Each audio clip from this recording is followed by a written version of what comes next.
Oke,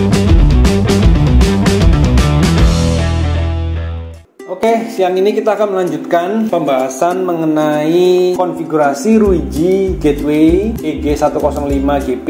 Ini adalah tampilan awalnya dan kita harus login dulu. Oke, setelah login, kita akan masuk ke gateway Ruiji-nya. Di sini kita bisa melihat banyak informasi. Ini topologinya adalah network, ada local device-nya EG105. Jadi kita bisa klik juga local device. Otomatis dia akan langsung masuk ke local device-nya gitu ya. Jadi ini adalah konfigurasi local device. Kita akan lihat konfigurasi network dulu secara keseluruhan. Setelah itu saya akan masuk pelan-pelan ke setiap device. Oke, pertama di sini ada navigation. Ini adalah mode search gitu ya. English ini bahasa konfigurasi, ada bahasa Indonesia juga. Tapi saya lebih nyaman pakai bahasa Inggris. Ini Ruiji Cloud. Kita bisa connect ke cloudnya Ruiji. Lalu kemudian kita bisa download aplikasi ini untuk handphone atau tablet kita. Network setup itu untuk melakukan setup. Network check itu untuk melakukan pemeriksaan konfigurasi. Ini ada dua nih, di sini ada, di bawah sini juga ada. Sehingga nanti kita bisa lakukan network check dari mana saja sebenarnya. Ini logout ya.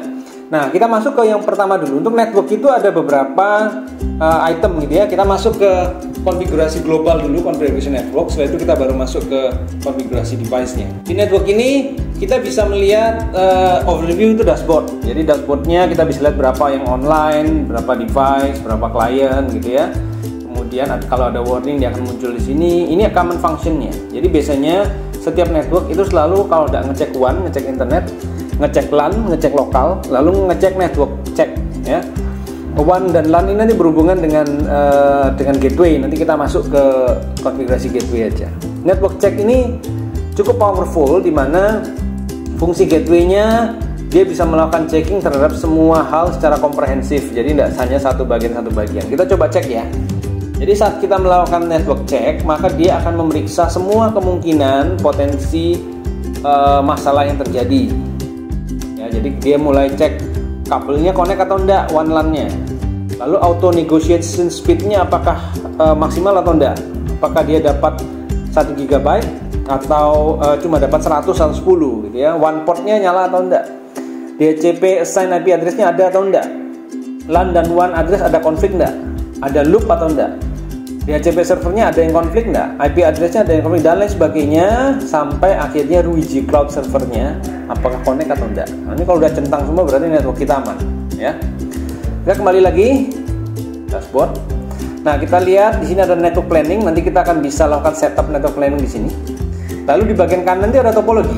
Topologi ini kita bisa melihat perangkat kita ada apa saja dan bagaimana mereka saling terkoneksi ya.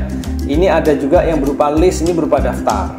Daftar ini berarti perangkat-perangkatnya didaftarkan di sini ya. Kalau topologi itu berupa gambar. Nanti di review berikutnya saya akan tambahkan satu perangkat access point. Jadi nanti kita bisa lihat, oh access point-nya ternyata connect ke sini, statusnya dan lain sebagainya. Itu overview. Yang kedua network.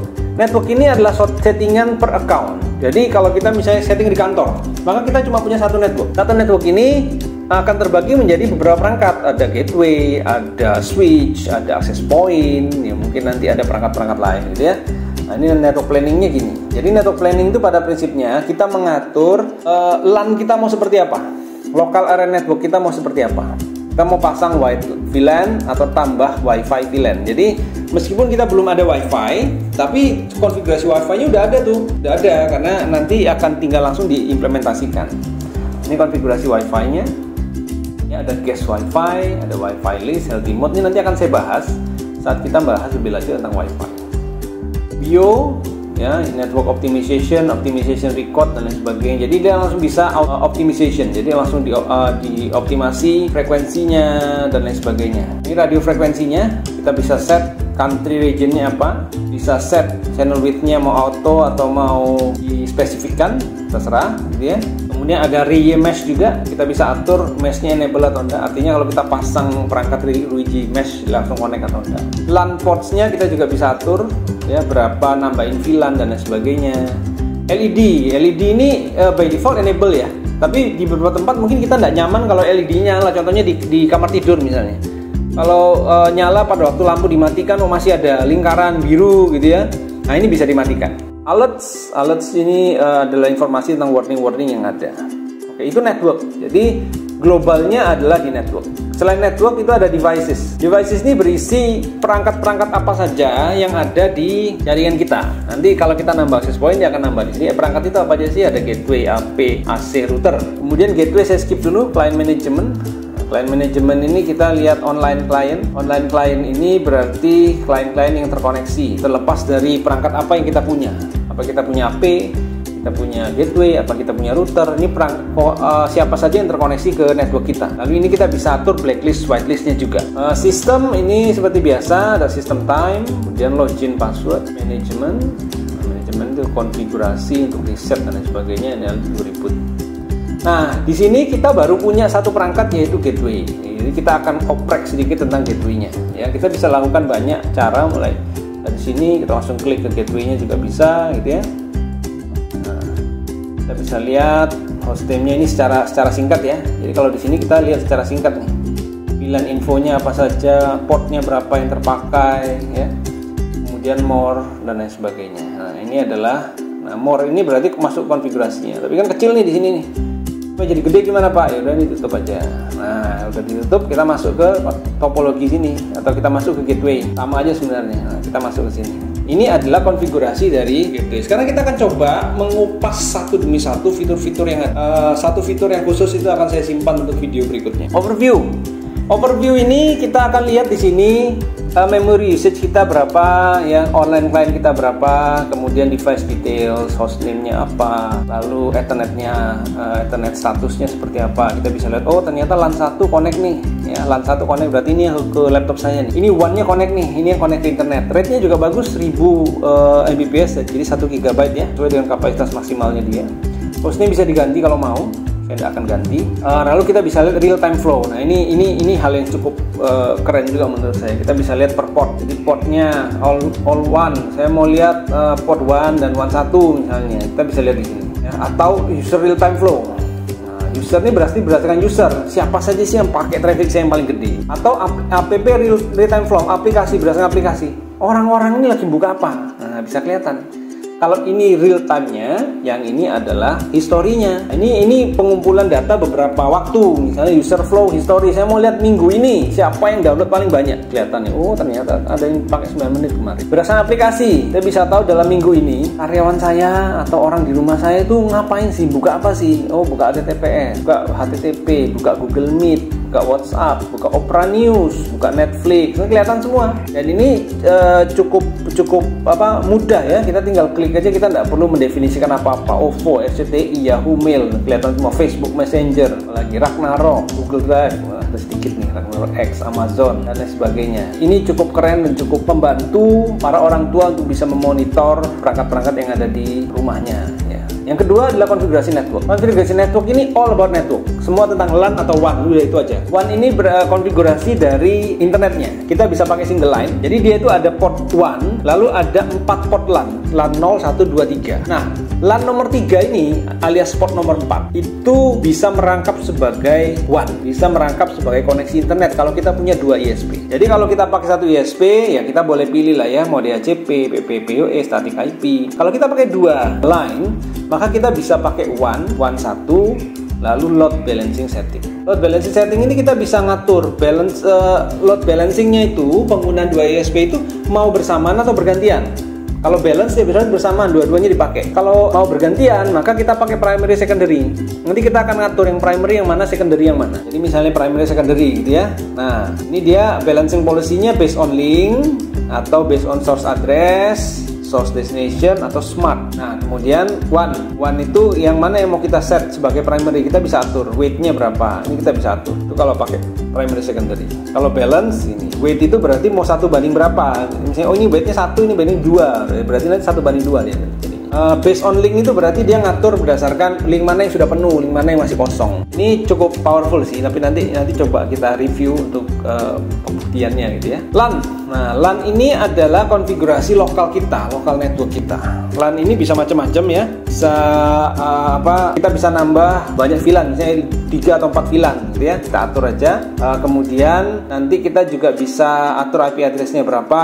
Kemudian kita bisa set DHCP-nya nyala atau enggak nih. Bisa saja kita mau, saya mau VLAN 4 itu enggak pakai DHCP, Pak. Itu boleh juga. Kemudian DHCP clients, ini berarti klien-klien yang ada. Kebetulan baru satu klien nih ya. Kalau static IP address, ini kalau kliennya mau distatikkan, ini bisa distatik nih. Ini convert to static IP, berarti Zenbook saya nanti selalu dapat IP 110.236. Nah, kalau saya sudah tahu IP-nya pasti statik, saya bisa lakukan konfigurasi lebih jauh tentang ini. Ini DHCP option, opsi-opsi DHCP, ini proxy.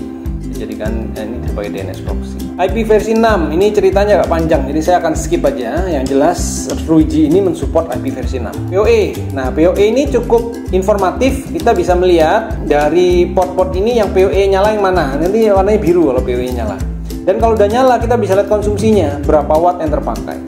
Jadi dia punya 4 port dengan maksimum consumption 54 watt. Jadi kalau lebih dari 50 watt ya nanti dia akan sering restart. Jadi kita bisa lihat penggunaan satu port ini berapa watt, itu bisa kelihatan semua. Ini cukup berguna sih. Port VLAN. Nah, ini kita kalau di network tuh kita punya pengaturan VLAN, di sini juga ada. Kita bisa ngatur VLAN ini keluarnya ke port berapa. IPTV ini untuk mensupport penggunaan IPTV alias multicast ya. Ada 2 mode, VLAN dan mode IGMP. Yang ketiga adalah setting security. Di sini ada 3 jenis security. Pertama adalah ARP list. ARP list ini ada namanya ARP guard. ARP guard ini kalau kita enable, maka hanya perangkat yang kita tulis MAC address dan IP-nya yang bisa connect. Yang lain tidak bisa. Jadi ini kayak kita bikin static ARP. Jadi fungsinya kalau kita enable berarti kita harus masukin MAC address-nya di sini. Yang kedua ada namanya MAC filtering. MAC filtering ini mirip seperti ARP guard, bedanya dia punya 2 policy, blacklist atau whitelist. Jadi waktu saya aktifkan MAC filtering saya, maka MAC filtering ini jadi blocking atau jadi allowing ya. Misalnya saya kombinasi dengan ARP tadi. Di ARP tadi saya harus masukin secara statik gitu ya, atau di ARP tadi saya bebaskan. Tapi di sini saya mau bikin blacklist. Jadi bukannya menulis siapa yang boleh, tapi saya menulis MAC address mana yang tidak boleh connect ke saya. Local safety ini berhubungan dengan konfigurasi lokal di LAN ya. Jadi apakah ping mau kita blok atau enggak. Lalu admin IP address, username tertentu, misalnya username-nya IT itu hanya bisa diakses dari komputernya IT. Jadi kalau username bocor pun diakses dari komputernya finance tetap tidak bisa. Contohnya begitu. Oke, behavior ini saya simpan nanti karena ini satu fungsi fitur yang cukup powerful. Ini saya akan bahas di sesi terpisah. Berikutnya VPN. Ya, gateway ini juga mensupport penggunaan VPN server. Jadi ada 3 protokol VPN yang dia support, IPsec, L2TP, PPTP. Contohnya saya ambil PPTP deh ya. PPTP ini kita bisa enable. Saat kita enable kita bisa jadi server atau client. Biasanya kalau gateway ya umumnya jadi server lah ya. Kecuali kalau kita cabang kita connect ke pusat jadi client. Oke, itu VPN, pengaturan VPN clientnya di sini nanti. Username password kalau kita jadi server ya, username passwordnya orang-orang kita masukin di sini. Tujuannya apa sih VPN ini, Pak? Tujuannya supaya kita misalnya punya direksi gitu ya. Dia sering keliling dari kafe ke kafe, meeting dan lain sebagainya. Dia butuh akses ke lokal, butuh ngeprint, butuh akses server dan lain sebagainya. Maka kita bikinkan dia user VPN supaya hanya dia yang bisa masuk dan kita bisa track bahwa dia itu masuknya kapan saja. Kalau sampai bocor username-nya dia, kita bisa tahu bocornya di mana. Advance seperti namanya ya. Nanti saya akan bahas cepat saja. Ini fungsinya sangat spesifik. Jadi mungkin tidak semua orang butuh. Routing ini kalau kita sebagai gateway biasa kita tidak akan butuh. Tapi kalau kita gateway kita connect ke cabang, connect ke pusat, nah kita butuh static routing. Meskipun dengan VPN kita akan dipermudah. Jadi VPN itu kita bisa ngatur otomatis begitu kita connect VPN, maka static routingnya bertambah secara otomatis. Itu bisa di sini. Itu routing PPI server. Ini juga di kondisi normal DHCP client itu cukup untuk LAN. Tapi di kondisi yang tidak normal, misalnya berpindah-pindah, orangnya pindah-pindah, kita maunya ngunci ke satu. Misalnya si A ini dia tidak mesti pakai komputer ini, misalnya di call center misalnya. Nanti stationnya mungkin beda, tapi kita maunya orang itu connect di station itu pakai credentialnya dia, itu bisa pakai PPPoE. Itu PPPoE. Authentication ini adalah authentication, kita bikin authentication whitelist dan blacklist. Session limit ini untuk mengatur batasan session per user. Sekali lagi karena ini advance, keperluannya sangat spesifik. Nah, yang akan saya bahas lebih banyak ini mungkin port mapping, dynamic DNS dan UPnP. Ini sebenarnya 3 konfigurasi yang mirip. Ya, port mapping itu berarti kita map dari IP port public ke port lokal atau IP public ke IP lokal itu di NAT misalnya. Fungsinya untuk apa? Ada beberapa aplikasi yang hanya bisa diakses itu dari luar, harus akses langsung, sehingga kita harus kasih IP public. Nah, caranya adalah dengan menggunakan NAT atau port mapping ini. Kita definisikan port tertentu, misalnya portnya zaman dulu tuh CCTV ya. CCTV itu harus bisa diakses dari luar, atau IPPBX harus bisa diakses dari luar ya. Tapi sekarang CCTV udah banyak yang pakai cloud, sehingga NAT ini udah jarang sekali dipakai. Nah, untuk melakukan NAT tadi kan dia harus tahu IP publicnya. Problemnya adalah beberapa broadband provider ya, kayak si merah gitu ya, atau si kuning gitu, mereka itu begitu kita connect IP-nya ganti. Jadi kita putus IP, kita connect lagi IP-nya ganti. Nah, bagaimana caranya supaya IP-nya tetap bisa trackable? Nah, itu pakai namanya dynamic DNS. Jadi ada DNS tertentu yang kita map ke perangkat kita, begitu IP-nya ganti kita lapor ke DNS itu. Oh, IP itu ganti, otomatis DNS kita berubah. Nah, biasanya no DNS dan DNS ini, dynamic DNS ini adalah provider yang cukup banyak dipakai. Sayangnya kita harus langganan, ini subscription based, jadi kita mesti langganan. Nah, yang ketiga ada UPnP, Universal Plug and Play. Ini mirip seperti port mapping, tapi otomatis dilakukan oleh aplikasi. Jadi aplikasi nyuruh ke gateway, bukain port ini, mappingkan port ini gitu ya. Ini biasanya dulu digunakan oleh game online. Di game online itu supaya kita bisa main rame-rame, dia harus punya direct access dari internet ke komputer pemain. Jadi dia perlu aplikasi Universal Plug and Play. Itu dulu. Local DNS ini untuk mengganti DNS kita. Kamu pakai DNS mana? Saya mau pakai DNS Google. Nah, ini setting list. TTL rule. TTL ini time to live. Jadi sebuah paket itu ada umurnya. Kita bisa ngatur di sini umur paket itu berapa.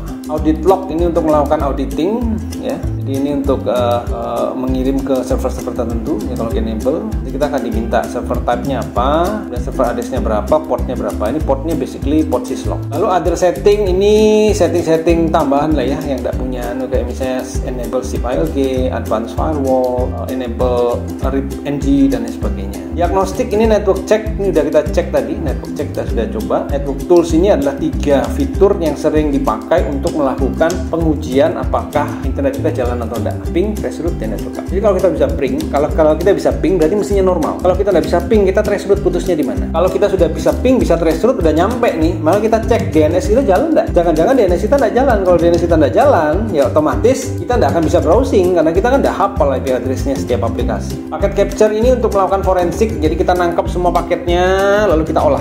Ini perlu untuk forensik. Lalu fault collection. Jadi ada satu fitur di Ruiji di mana kita bisa report Ruiji. Ada masalah nih. Aku setiap kali selalu begini. Ruiji akan minta oke, kirimkan fault collectionnya. Jadi configuration file status itu akan dikompres, dikumpul jadi satu file, nanti dikirimkan ke engineer-nya Ruiji. Mereka punya tools untuk buka itu, sistem dan lain sebagainya. Ini login, management, upgrade, reboot standar. Sampai di sini konfigurasi standar. Saya akan bahas lebih detail tentang behavior ini. Bagaimana behavior ini bisa membantu kita untuk mengontrol penggunaan internet di rumah atau di kantor kita. Sampai ketemu di sesi berikutnya.